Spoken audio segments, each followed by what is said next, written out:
Hello students, good morning. Students, पिछली class में हमने एक्सरसाइज 5.3 के क्वेश्चन नंबर 11 तक सॉल्व कर लिए थे। आज हम क्वेश्चन नंबर 12 सॉल्व करेंगे। ठीक है, इसके अंदर हम ये सीखेंगे कि समांतर श्रेणी हमारे किस प्रकार काम में आती है, किस प्रकार हमारे लिए उपयोगी है। कुछ व्यवहारिक जो प्रश्न होते हैं उनको हम किस प्रकार से समांतर श्रेणी की सहायता से सॉल्व कर सकते हैं। ठीक है, अब देखिए ऐसा ही एक क्वेश्चन आपको दिया गया है। ऐसे प्रथम 40 धन पूर्णांकों का योग ज्ञात कीजिए जो 6 से विभाज्य है। अब इसको मैं अपनी भाषा में आपको समझाता हूँ। देखिए, आपको 6 से विभाजित होने वाली मतलब 6 से डिवाइजेबल 40 संख्याओं का सम ज्ञात करना है। मतलब 6 से विभाजित होने वाली संख्याओं का आपको योग करना है। कितनी संख्याओं का? 40 संख्याओं मतलब 40 संख्याओं का। ठीक है, देखिए इसको हम किस प्रकार सोल्व करेंगे। अगर लिखेंगे 6 से मतलब 6 से डिवाइजेबल, इससे विभाजित, लेंगे 6 से विभाजित धन पूर्णांक मतलब प्लस वाली संख्या है। धन पूर्णांक कौन सा होंगे देखो। ठीक है, सबसे पहले 6 से डिवाइड होने वाली फर्स्ट संख्या कौन सी होगी? 6 से होगा। इसके बाद 12, इसके बाद 18, इसके बाद 24। इसी क्रम में आपको कितने पदों तक मतलब संख्याओं का योग ज्ञात करना? 40। ठीक है, 40 पदों तक 40 टर्म्स का आपको योग ज्ञात करना। अब आपको ये ध्यान से देखेंगे तो आपको एक समांतर श्रेणी मतलब एक एपी आपकी तैयार हो गई। इन सब में बराबर डिफरेंस है, इनमें जो सार्वंतर है वो एक समान है। 12 में 6 माइनस करेंगे तो 6 आएगा। 18 में से 12 माइनस करेंगे तो भी 6 आएगा। 24 और 18 का माइनस करेंगे तो भी आपको 6 प्राप्त होगा। लेकिन इन सब में बराबर डिफरेंस है, इसलिए हम कह सकते हैं ये एक समांतर श्रेणी तैयार हो गई आपके। अब इसमें आसानी से 40 मतलब 40 पदों का सम ज्ञात कर सकते हैं, मतलब योगफल ज्ञात कर सकते हैं। अब देखिए इस समांतर श्रेणी में प्रथम पद जो a है, a का मान क्या हो गया? 6, क्योंकि स्टार्टिंग कहाँ से होगी? 6 से होगी। क्योंकि सबसे जो पहली संख्या होगी जो 6 से डिवाइड होगी पूरी पूरी, वो क्या होगी? 6 ही होगी। ठीक है, 6 से कम जो नंबर होगा वो तो 6 से डिवाइड कैसे होगा? तो पहली संख्या हो गई 6। ठीक है, इसके अंदर n की वैल्यू हो गई 40। तो ये आपको 40 पदों का योगफल ज्ञात करना, सम ज्ञात करना। ठीक है, अब इसमें d का मान डिफरेंस निकालते हैं अपन a2 माइनस a1 करके, तो यह हो जाएगा d इक्वल टू a2 की वैल्यू क्या है यहाँ पे? 12 माइनस a1 यानी 6, हो जाएगा d इक्वल टू 6। इनमें 6 का ही डिफरेंस समझ में आ गया। ठीक है, अब हम इसको यहाँ कर लेते हैं। आपको मैंने एक फार्मूला बताया था योगफल ज्ञात करने के लिए, जिसमें d काम में लेते हैं तो वो क्या होता है? Sn equal to n/2 into में ब्रैकेट में 2a प्लस n-1 इंटू में d। ये फार्मूला मैं आपको बताया था इसी क्लास के अंदर। तो n की वैल्यू क्या है यहाँ पे? 40। ठीक है, आपको 40 पदों का सम ज्ञात करना। तो 40 इक्वल टू n की वैल्यू 40/2 इंटू में 2a यानी 2 इंटू में a की वैल्यू, a की वैल्यू भी क्या है? 6 है, प्रथम पद 6 है। 6 प्लस n की वैल्यू 40 माइनस 1 इंटू में d, जो सार्वंतर डिफरेंस है वो भी क्या है? 6 है, लिखेंगे 6। कोई दिक्कत है यहाँ तक? समझ आ गया? अब देखिए S40, अब यहाँ 40 में 2 का डिवाइड करेंगे कितना प्राप्त होगा आपको? 20। हो गया 20 इंटू 6 का मल्टीप्लाई 2 से करेंगे तो 12 प्लस 40 में से 1 माइनस करेंगे तो 39 इंटू में 6 हो जाएगा। S40 इजकल टू 20 इंटू में 12 का 12 प्लस, अब यहाँ पर आपको 6 का मल्टीप्लाई करना है 39 से, तो 6 का मल्टीप्लाई 9 से करेंगे तो कितना का 4 और यहाँ हो जाएगा 23, ठीक है। ये हमने 6 का मल्टीप्लाई कर लिया इसका, ठीक है। अब इन दोनों में क्या होगा, ऐड होगा तो हो जाएगा S40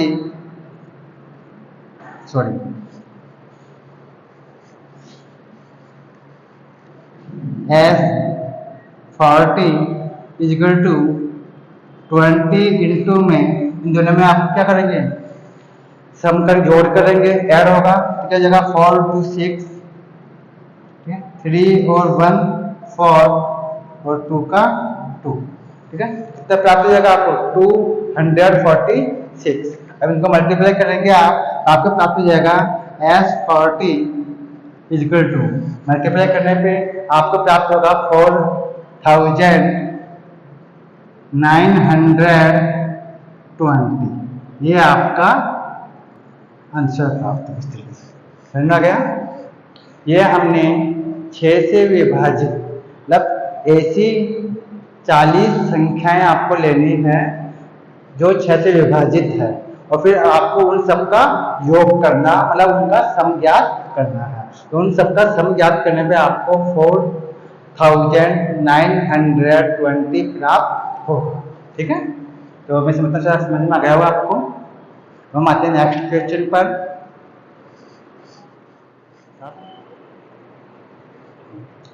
अब देखिए, अब क्वेश्चन नंबर 13 पे आते हैं। इसमें लिखा हुआ है 8 के प्रथम 15 गुणजों का योग ज्ञात कीजिए। इसको हम इस प्रकार भी कह सकते हैं कि 8 से पूरी डिवाइड होने वाली 15 संख्याओं का आपको सम ज्ञात करना है। अब ये लिखा हुआ गुणज, गुणज का मतलब क्या होता है वो समझ लीजिए आप। गुणज, ठीक है। 8 का जो प्रथम गुणज होगा, फर्स्ट गुणज होगा, वो क्या होगा 8 होगा, ठीक है। 8 का जो दूसरा गुणज होगा, सेकंड नंबर वाला जो गुणज होगा वो कितना होगा 16। मतलब गुणा करने पे जन्मी संख्या है, मतलब गुणा करने पर जो नई संख्या प्राप्त होती है उन्हें बोलते हैं गुणज, ठीक है। तो 8 का पहला गुणज 8, दूसरा गुणज 16, 8 का तीसरा गुणज क्या होगा 24, ठीक है। ऐसे 8 का फोर्थ मतलब चौथा गुणज क्या होगा 32। इस तरह से हम 8 के आगे के गुणज भी ज्ञात कर सकते हैं। इसी क्वेश्चन को हम इस प्रकार भी कह सकते हैं कि मतलब 8 से मतलब 8 से विभाजित होने वाली आपको 15 संख्याओं का योगफल ज्ञात करना है, जैसा कि हमने अभी पहले वाले सवाल में किया था, ठीक है। तो यहाँ पे जो गुणज होंगे 8 के, वही केवल 8 से पूरे डिवाइड होंगे, ठीक है। लिखेंगे यहाँ पर 8 के गुणज, ठीक है। अभी मैंने आपको बताया गुणज के बारे में। पहला गुणज 8, दूसरा 16, तीसरा 24, चौथा 32। इस तरह से ये गुणज कहलाते हैं, जो कि 8 से पूरे डिवाइड भी होंगे, क्योंकि ये 8 को, ठीक है, मल्टीप्लाई करने पर ही जन्मे हैं, ठीक है। तो क्या हो गए 8, ठीक है, 16, 24, 32 एंड दैट्स ऑल। इस तरह से आगे चलते जाएंगे। और आपको कितने गुणज चाहिए 15 गुणज चाहिए, क्योंकि हमको 15 पदों का योग ज्ञात करना, ठीक है। कहां तक चाहिए आपको गुणज 15 पदों तक, क्योंकि हमें 15 टर्म्स का ही सम ज्ञात करना है, योग ज्ञात करना है। समझ आगे, तो साफ कर देते हैं हम। अब देखिए, इसमें भी एक समांतर श्रेणी तैयार हो रही है, ठीक है, क्योंकि ये सब संख्याएं 8 से डिवाइड हो रही है पूरी। तो इसमें भी अगर ध्यान से देखेंगे तो प्रथम पद ए का मान क्या होगा 8, एन की वैल्यू क्या जगह 15, क्योंकि आपको 15 पदों का मतलब 15 टर्म्स का ही योग ज्ञात करना है, ठीक है। अब इसमें डिफरेंस कितने का होगा 8 का होगा, ठीक। तो यहाँ जगह डी इक्वल टू क्या होता है A2 - A1, ठीक है। तो यहाँ जगह डी इजिकल टू 8, 2 की वैल्यू क्या 16 माइनस 8, तो जगह डी इजिकल टू 8। ठीक है, अब यहाँ पे हम डी वाले फार्मूले को काम में लेंगे और योगफल ज्ञात करेंगे। ठीक है, अब देखिए S N equal to N by 2 into में 2a plus n minus 1 into में d, यही फार्मूला होता है योग ज्ञात करने के लिए। तो यहाँ जगह s 15, ठीक है, क्योंकि यहाँ पे n की वैल्यू क्या 15 है, हमें 15 पदों तक ही सम ज्ञात करना है। ठीक है, तो यहाँ s 15 इक्वल टू 15/2 इंटू में 2a, यानी 2 इंटू a की वैल्यू, यहाँ पे a का मान क्या 8 प्लस ब्रैकेट में n माइनस 1 यानी 15 माइनस 1 इंटू में d की वैल्यू क्या 8, इनमें डिफरेंस कितने कितने का 8 का। अब देखिए s 15 इक्वल टू 15/2 इंटू में 8 का मल्टीप्लाई हम 2 से करेंगे, कितना प्राप्त होगा 16।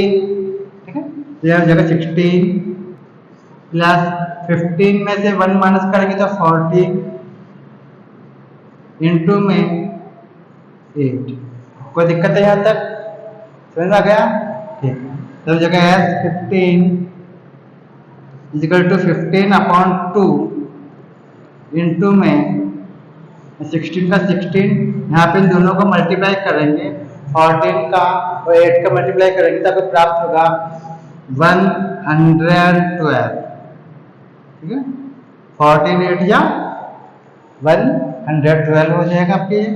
तो यहाँ जाएगा S15 इजिकल टू 15/2 इंटू में इन दोनों में क्या होगा ऐड करेंगे, तो ऐड करने पर प्राप्त होगा 128।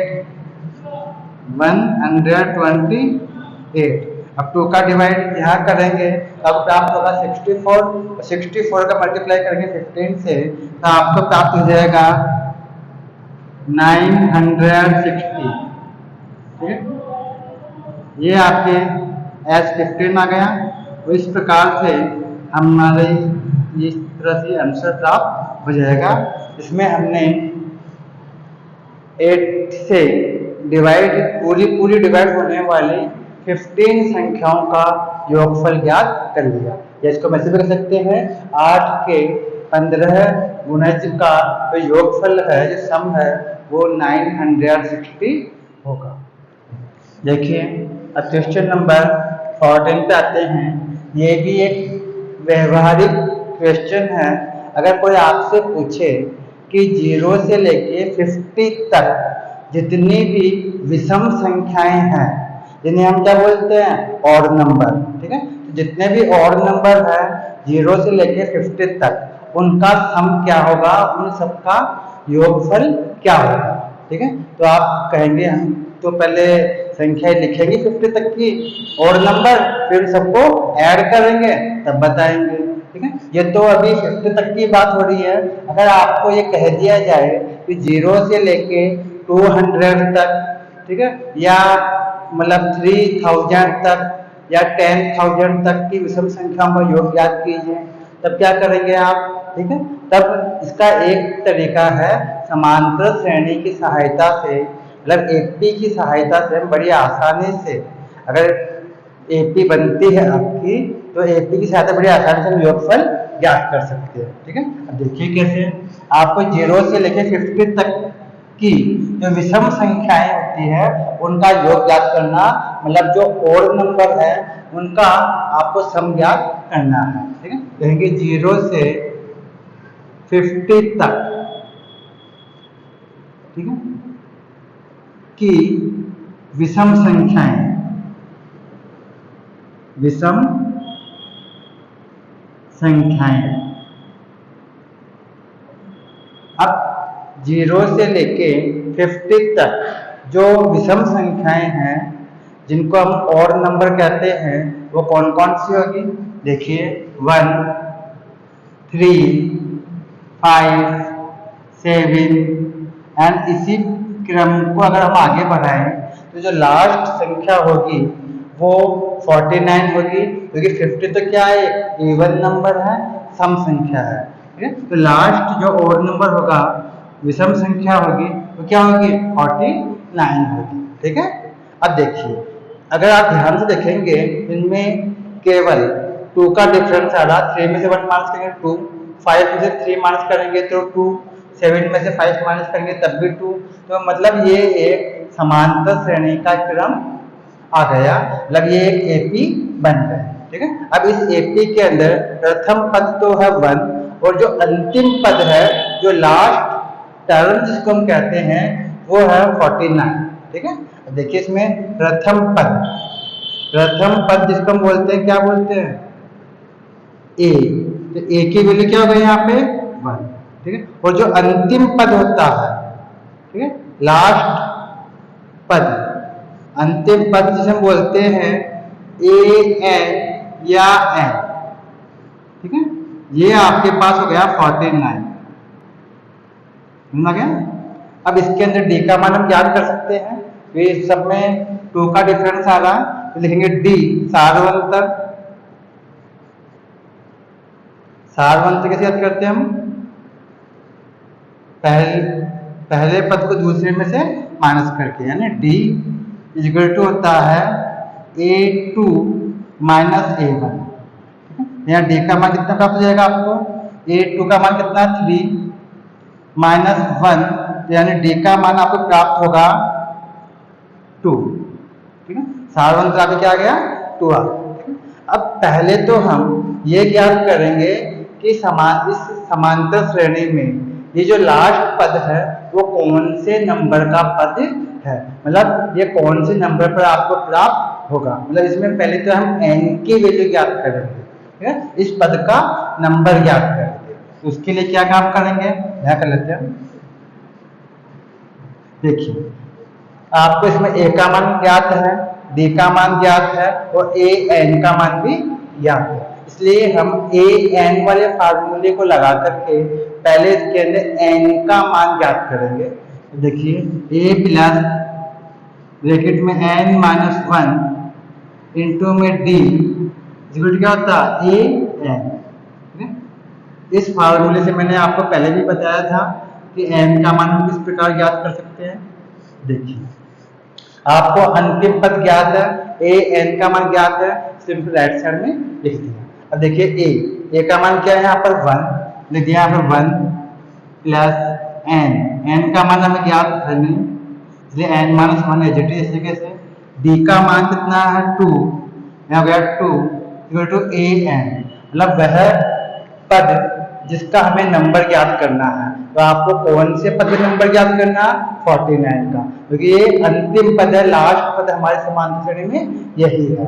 तो अगर इसका नंबर ज्ञात हो जाए, हम कह सकते हैं इस समांतर श्रेणी में इतने पद है और हमें इतने पदों का योगफल ज्ञात करना है। ठीक है, तो यहाँ पे a n की वैल्यू है 49। ठीक है, 1 को लेके जाएंगे इस साइड, जगह n माइनस 1 इंटू में 2 इक्वल टू 49 माइनस का 1 प्लस का 1 हो जाएगा, इसी जगह माइनस का 1 हो जाएगा, हो जाएगा n माइनस 1 इंटू में 2 इक्वल टू 48। अब 2 को लेके जाके राइट साइड हो जाएगा n minus 1 equal to 48 upon 2। अब 2 का डिवाइड 48 में करेंगे कितना प्राप्त होगा, 24। तो जगह n माइनस 1 इक्वल टू 24। ठीक है, यहाँ सॉल्व कर दे, समझ में आ गया। ठीक, देखिए साफ करते इसको हम।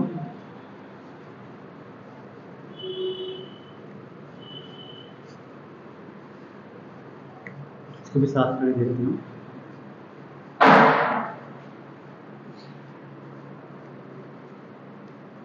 देखिए आगे, यह जगह n इक्वल टू 24 प्लस 1, तो n का मान आपको प्राप्त हो गया 25। इसका मतलब ये हुआ जो आपका लास्ट पद था, अंतिम पद था 49, वो आपको 25 नंबर पे प्राप्त होगा। या इसको हम ये भी कह सकते हैं कि 0 से लेकर के 50 तक जो विषम संख्याएं होगी वो कितनी होगी? 25। ठीक है, मतलब 25 विषम संख्याएं होगी, यानी 25 और नंबर आपको प्राप्त होंगे 0 से लेके 50 के बीच में। ठीक है, तो अब आपको योगफल ज्ञात करना है। ठीक है, कितने पदों का? 25 पदों का। अब चूंकि इसके अंदर आपको अंतिम पद भी ज्ञात है और डी का मान भी ज्ञात है, तो अब आप चाहें तो अंतिम पद वाले फार्मूले को भी काम में ले सकते हैं योगफल के लिए, और डी वाले फार्मूले को भी आप काम में ले सकते हैं, जिसमें आपको डी का मान भी ज्ञात है। तो अभी फिलहाल हम अंतिम पद वाले फार्मूले को काम में लेंगे। हम लिखेंगे यहाँ पे S N equal to n/2 into bracket में a प्लस एल। ठीक है, ये योगफल के लिए काम में लेते हैं इस फार्मूले को भी, अगर आपको अंतिम पद ज्ञात हो तो। ठीक है, अब एस 25, ये आपको 25 टर्म्स का मतलब 25 पदों का ही योगफल ज्ञात करना है। तो यहाँ पे हो गया 25/2 इंटू में ए। आपकी समांतर श्रेणी में जो प्रथम पद था वो क्या था? 1, हो गया 1 प्लस अंतिम पद क्या था? 49। ठीक है, 49 था अंतिम पद, लास्ट पद। हो जाएगा 25/2 इंटू में दोनों में ऐड होगा, क्या हो जाएगा? 50। ठीक, यहाँ पे एस 25 का मान है। ठीक है, एस 25 इक्वल टू 2 का डिवाइड 50 में करेंगे 25 प्राप्त होगा। 25 प्लस 25 से मल्टीप्लाई करेंगे तो आपको प्राप्त होगा 625। ये आपके आंसर होगा इस तरीके से। ठीक है, तो 0 से लेकर के, ठीक है, 50 तक जो विषम संख्याएं हैं, जो और नंबर है, अगर उनका योग किया जाए, उनका जोड़ किया जाए तो आपको 625 प्राप्त होगा। ठीक है स्टूडेंट्स, मैं समझता हूँ समझ में आ गया आपको। नेक्स्ट क्लास में फिर मिलेंगे नेक्स्ट क्वेश्चन के साथ। नमस्कार।